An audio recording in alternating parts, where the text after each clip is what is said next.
Hey guys, what's up? I'm going to go over words 11 through 20 for Vocab Unit 10 today. I'm going to try to get through all of those because today's chapter in the Outsiders is fairly quick. It's just a couple pages shorter than the first two, but it's content-wise, it's got a little bit less that I have to explain, so I think I can do both in one video. Completing the sentences up on Google Classroom. Make sure you do that, same as always. Be careful of spelling and all that. And there will be a discussion question following from this bit that I discussed on Chapter 3. Read Chapter 4 tonight for homework. I'll make sure I post that when I post this video as a reminder. And that should be it over the weekend. Okay, so word 11 is lair. It's a noun. The lair of something is like its den, its hideout, where it stays. So this is usually used for like an animal, like the lion's lair or the lion's den. That's a pretty straightforward usage of it, pretty easy. You see this in cartoons and comics and things for like a villain's lair where they stay, like their evil secret hideout. So pretty easy word, one you've probably seen since you were a kid. Use it as a noun, should be in good shape. Word 12 is lavish. So lavish can be an adjective or it can be a verb. So as an adjective, it's probably most common. Something that is lavish is something that's rich, it's abundant, it's excessive. Like if you say they had lavish riches in their big expensive house, it means they had a lot of stuff. It means it showed off their money, their luxury in the things that they had. The things they had were lavish. So to lavish, using it as a verb, like if I lavish something on someone, like if someone lavishes gifts on you, it means they're giving you a lot of gifts, a huge amount of gifts. Like it implies expense. It implies that they're giving you just a ton of stuff, like an excess. So to lavish gifts on someone, like you might lavish gifts on someone you care a lot about to try to make them happy or something like that. Use it either way. Adjective, I think, is probably a little bit easier, but it's pretty common as a verb too. Word 13 is morbid. So morbid is an adjective. It's usually got something to do with being concerned with death and unhealthiness and things like that. Like you might have a morbid interest in scary movies or in the ways that people have died throughout the years, or like a morbid interest in illnesses and sicknesses. And maybe that's some fascination you have that you look up stuff based on it. That would be morbid, something related to like death and sickness, illness, unfortunate things. It is an adjective. It's usually to describe that feeling that people have, like that morbid curiosity is something somebody uses, or there's something that is used a lot to describe like a curiosity about death and matters relating to it. They call that morbid. All right. You can also use it as a synonym for like depressed or just kind of really down and gloomy. You could say he had a morbid attitude after he lost his job, and it doesn't necessarily have to be tied to death. Most of the time it is, but you can use it as that kind of depressed synonym.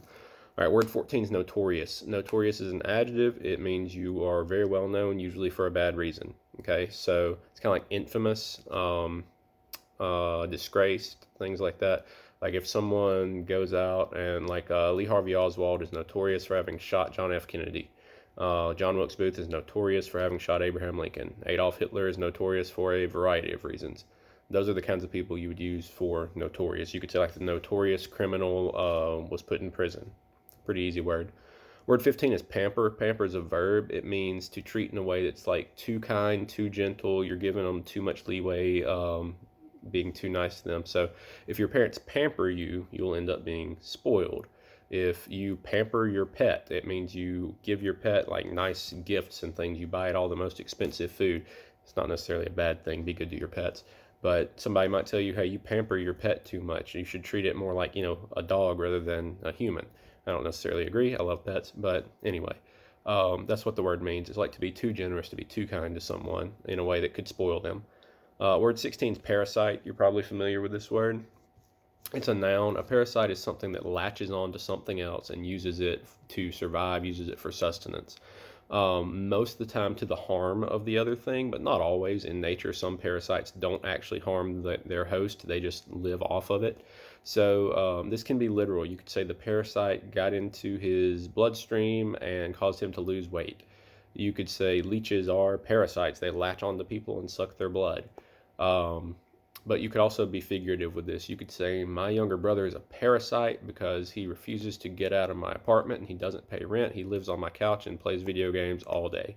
That person would be a parasite, not in the literal sense, but in a figurative sense. It's not a nice thing to call a person, obviously. All right, word 17 is shirk. Shirk is a verb. It means to not do something that you should, something you're responsible for. Basically, to say, hey, I'm not going to do this. I'm going to avoid doing this. Like if it's your job every day at your house to take out the trash and to wash dishes, and you don't do those things for some reason, you're shirking your responsibilities. It's usually not something you're going to say, hey, I'm going to shirk my responsibilities today. It's more something you do without thinking about it. So your dad might say, you've been shirking your responsibilities lately. Because of that, I'm cutting your allowance. Pretty easy word, as long as you keep in mind, use it as a verb. It's not a noun. Never use it as a noun. You wouldn't say, I had a shirk of something. That's no. I shirked, or I am shirking my responsibilities. He shirked his responsibility to do his homework, something like that. Word 17 is surplus. So surplus can be a noun or an adjective. In both cases, it means having more than is necessary. So if you have a surplus of food, it means you have an abundance. You have more than you can eat, more than you would use. So maybe you would say, because we had a surplus of food, we donated some to the local homeless shelter, something like that. You can use it as an adjective. You could say we donated our surplus food to the local homeless shelter. Same meaning, it's just using it to describe the noun itself rather than using it as the noun. Either way is fine. Both are common. Both are pretty simple, I think. Word 19 is timidity. It sounds like timid, like, timid means kind of like cowardly, scared, like shrinking back, afraid, or maybe nervous. Timidity is the quality of being like that. So if I say he showed a lot of timidity when he got up to bat for the first time, it means the guy gets up there and he's nervous. You can tell he's not been up before, and he's scared he's going to mess up. So that's showing a lot of timidity. You could say when the student had to read a paper in front of the class, they showed a lot of timidity. They looked really nervous. They looked really frightened. Pretty easy word. Use it as a noun. Versus, the timid is an adjective. So timidity is that quality of being timid. All right. Word 20 is veto. This is one you're probably pretty familiar with from history classes and things. It can be a noun or it can be a verb. Both follow from the same meaning. So a veto is basically a rejection of something or a prevention of something. So if the president vetoes a law that's going to go into effect, like it's been approved by both houses of Congress, it goes to the president and he vetoes it, then he's rejecting it. He's saying this won't be a law. The president has that power. As a verb, that's using it as a verb. You could say he issued a veto, or he used his veto power to get rid of the law.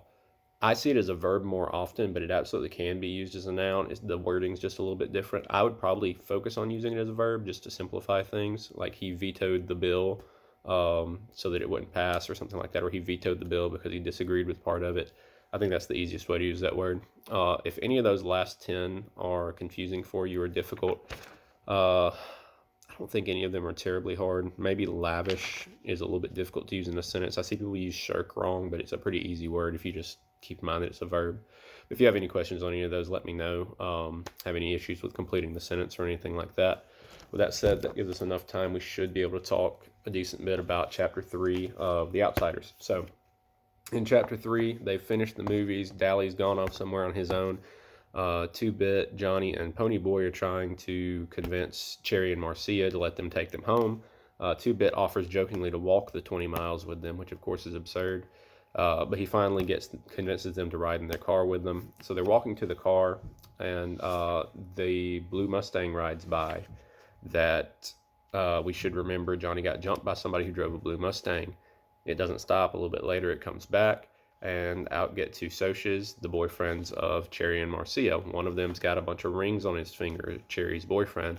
We connect here, and based on Johnny's whiteness and the sheer fear he's showing, that Cherry's boyfriend is the one who jumped Johnny.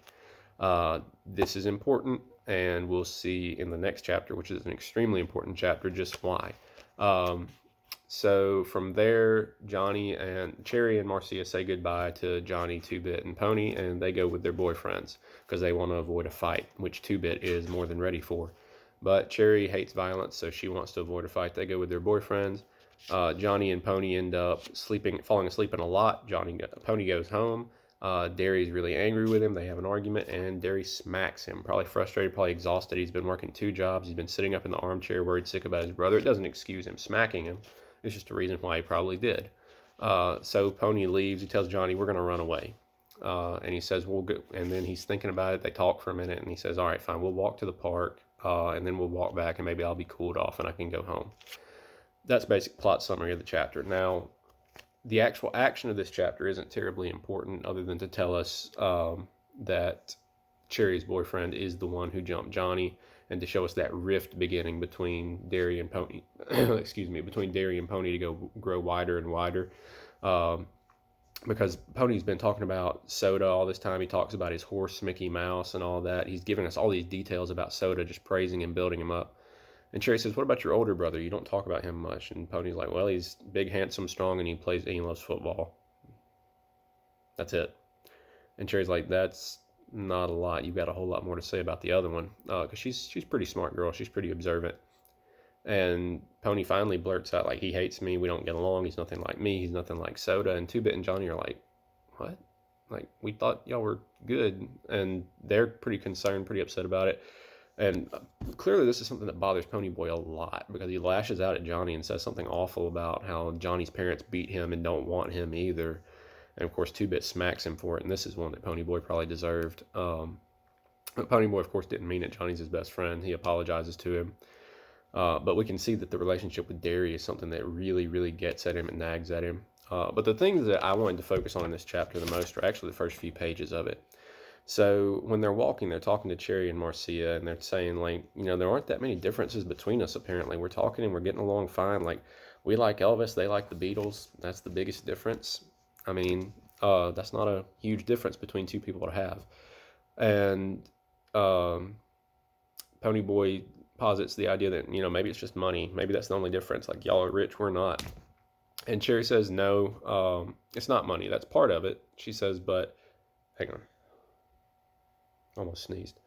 Don't have the corona, I promise. It's just allergies. But Cherry says, you guys actually show emotion. You feel things. You have like a real life. You have real issues, basically.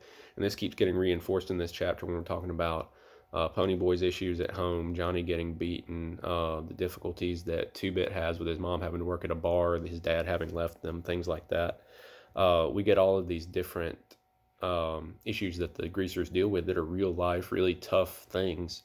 And Cherry says, yeah, the associates, we don't have that, but that's the problem. She says, we basically don't have anything to feel, to do. All we have to worry about is maintaining this persona and being basically fake people. And that's why we do all these crazy things we do. It's for entertainment. It's to actually try to feel something.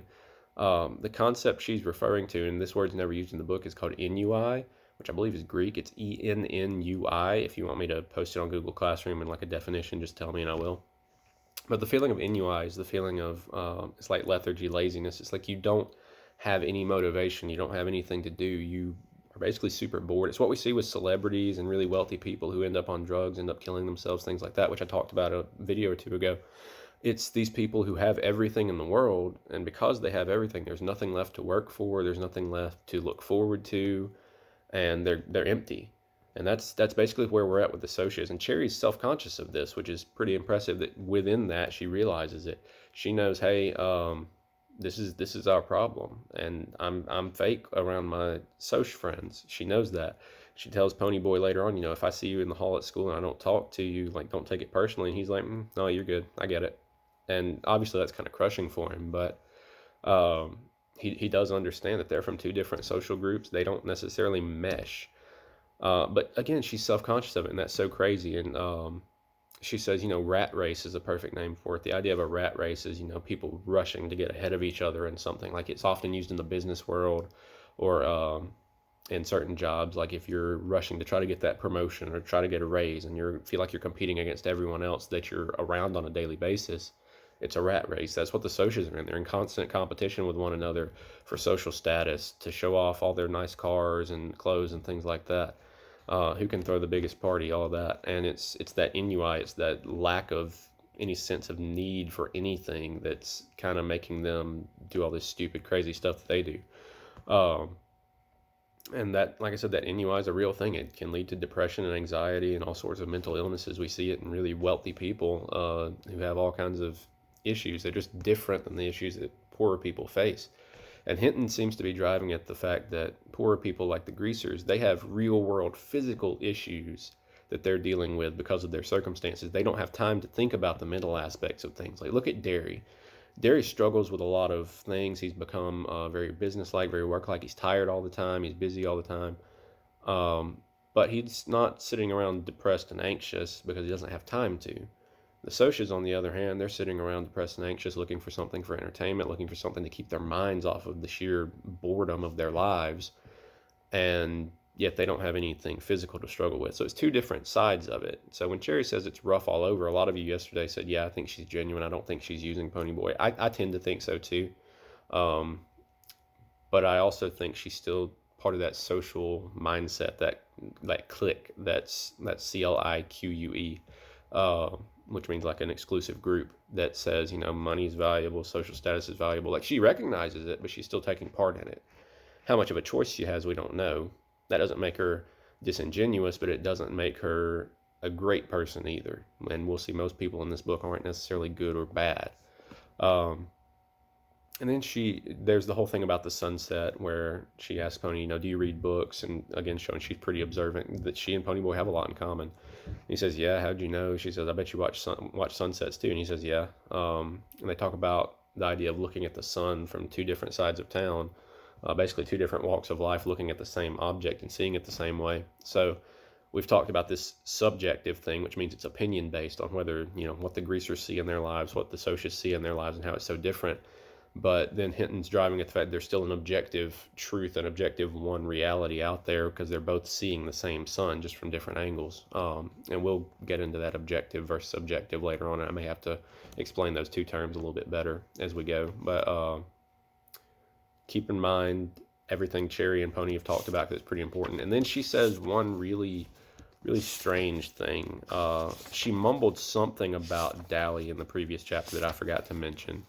But here, she says, let me see if I can find her exact words.